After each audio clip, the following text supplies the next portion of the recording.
Morning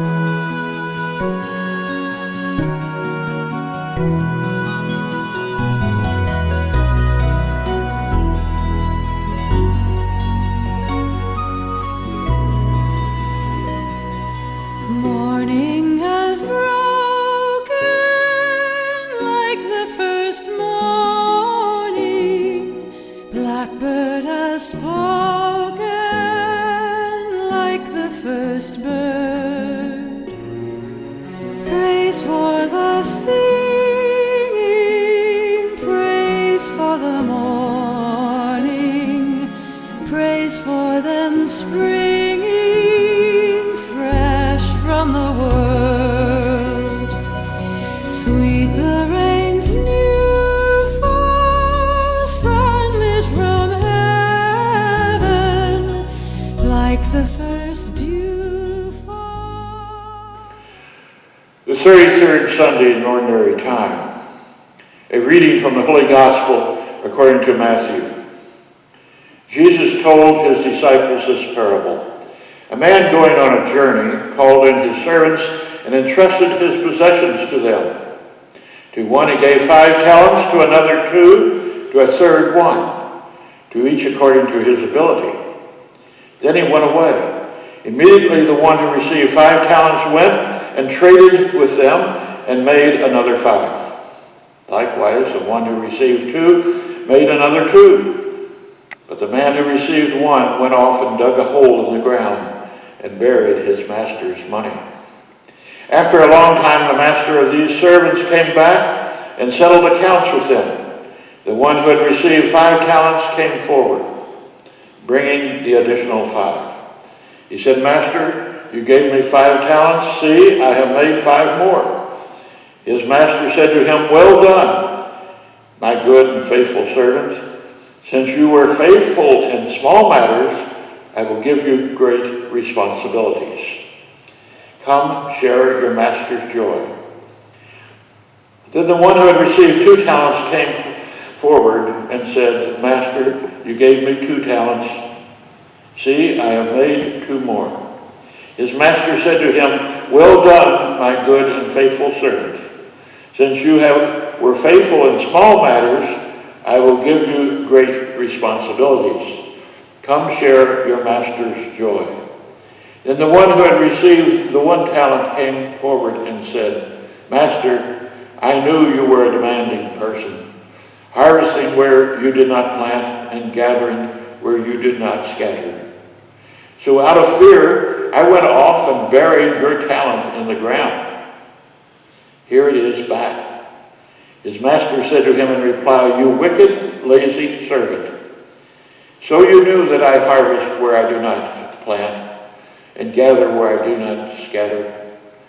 Should you not then have put my money in the bank so that I would have come back with interest and it would get back with interest on my return? Now then, take the talent from him and give it to the one with the 10. For to everyone who has, more will be given, and he will grow rich. But from the one who has not, even what he has will be taken away. And throw this useless servant into the darkness outside, where there will be wailing and grinding of teeth." The Gospel of the Lord. This was one of the parables on watchfulness. It also was the one that was the hardest parable that I've ever had to try to fathom in my life, because I'm not a capitalist. And it did seem to give affirmation to that. If you look at the stuff of the contents of the parable, instead of what the idea of what is behind it and what is trying to be said in the event, the lesson itself, not the little peripheral, is what is really important here. Using talents well in the precious time that we have. Now that's watchfulness. And that's what is asked of each and every one of us. Note one thing about the words that are given here and repeated over and over in a fashion, because the words given to the one with 2 talents are identical to the words given by the master to the one who had the 5 talents. In other words, the amount of talent that one has is not what was so important. It was that they used what they had well, and they did the perfect thing that was needed at a given time. When I heard this, I began to say to myself, I know a lot of people. I know a lot of people who have talent in various ways. I know people who I don't want to ever judge and say, well, they're not using all that they have, but I really think at times they may not, at least the temptation comes.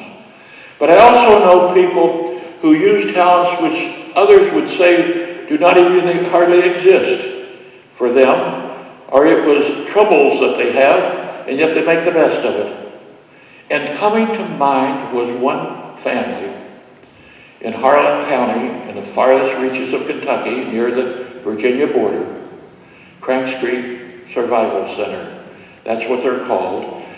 And Becky Simpson started it when the floods caused by denuding the trees and stripping the coal out caused immense flooding of their neighbors.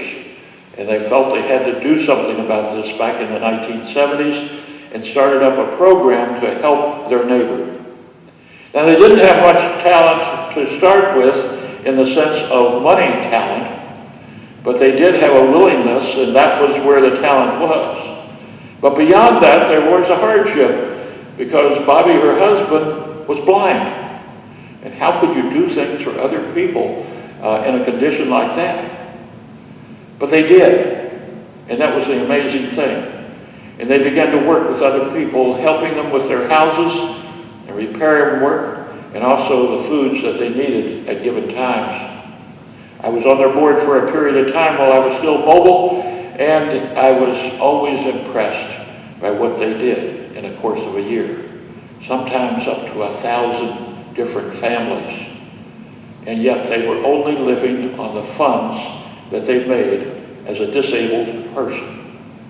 And others helping, of course, volunteers coming, people giving them materials, and over a period of time, they would accomplish what they were trying.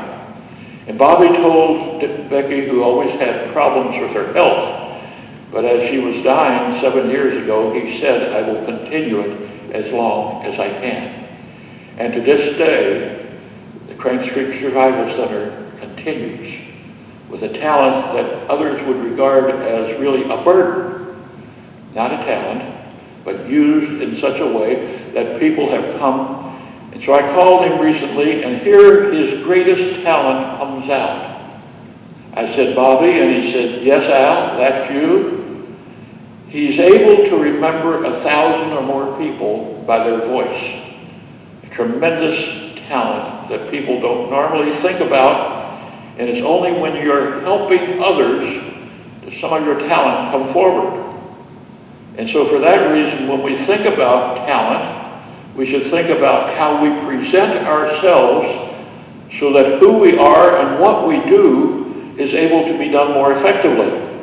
And therefore, do we make our talent? No. We find it and exploit it. That is what the Lord is asking us to do.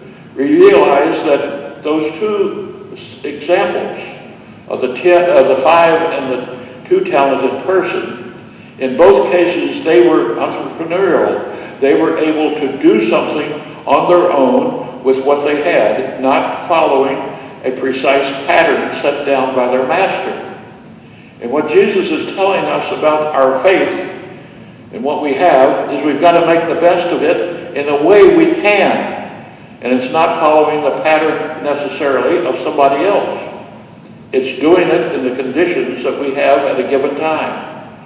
And so Bobby and Becky, and I will leave their phone number because that's the only connection he has. He has no internet, and he prefers not writing because he can't read it. But Bobby would be happy to have help from other people.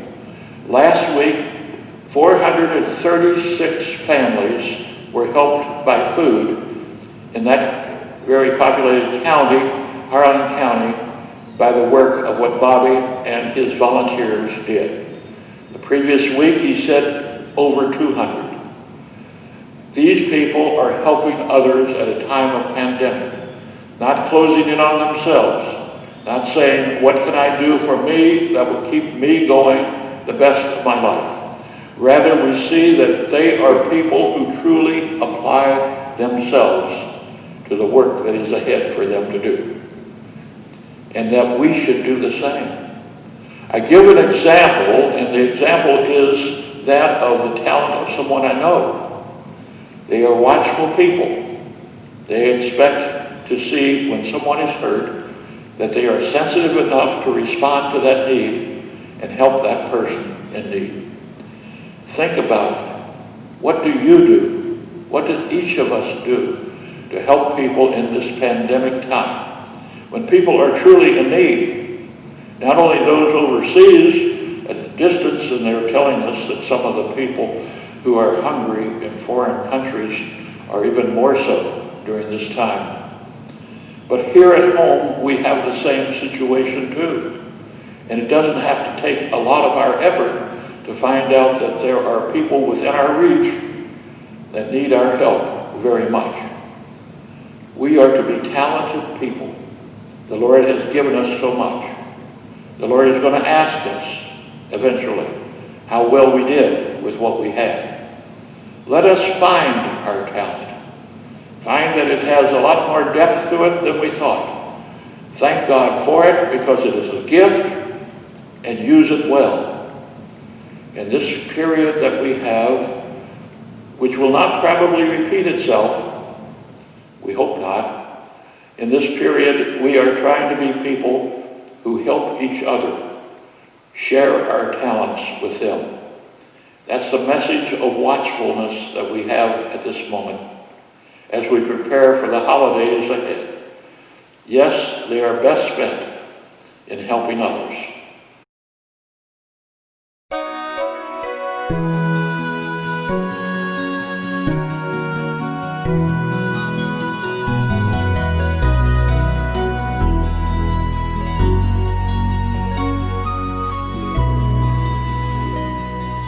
Morning has broken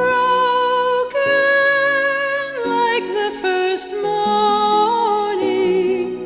Blackbird has spoken like the first bird. Praise for the sea.